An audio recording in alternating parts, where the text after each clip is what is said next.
આભાર વિધિમાં જે લોકો બાકી છે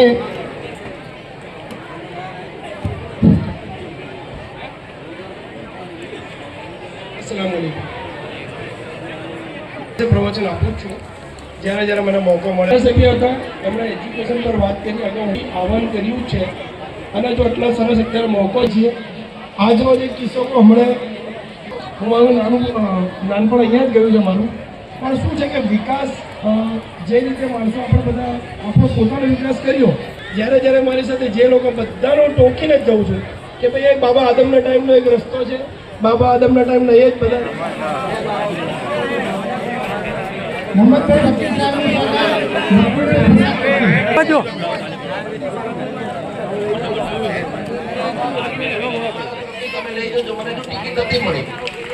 સમાજનો વ્યક્તિ સારું ભણી ગણીને જો આગળ વધતો હોય તો એને મદદ કરવી જોઈએ અને મારી શુભેચ્છા બધા યુવાનોને સાથે છે કે ભવિષ્યની અંદર યુવાન હોય એ ભણવા માંગતો હોય એની જોડે સ્કોલરશીપ ના હોય તો પણ સ્કોલરશીપ માટેની અમે મદદ કરી શકીએ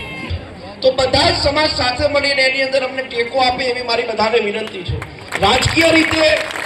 તમે જ્યાં પણ માનતા હોય ત્યાં પણ વિકાસના માંડલ ગામના વિકાસમાં તમે બધા મને ટેકો સહયોગ આપો અને ભવિષ્યની અંદર આપણે આપણું માંડલ ખૂબ સારું અને સુંદર બને એ દિશામાં આપણે બધા આગળ વધવું છે એક ધારાસભ્ય તરીકે નહીં આમ તો કોઈ ધારાસભ્ય આવે તો ચપ્પા લેંગામાં આવે અમે પેન્ટ શર્ટમાં આવવા વાળા લોકો છીએ અમે ધારાસભ્ય તરીકે નેતા તરીકે નહીં પણ એક વિસ્તારની ચિંતા કરતા વ્યક્તિ તરીકે તમે બધા લોકો અમને સાથ સહયોગ આપો જીવનની અંદર ખૂબ તરક્કી કરે એવી હું શુભેચ્છાઓ એમને આપું છું ઉપરવાળાને પ્રાર્થના કરું કે આ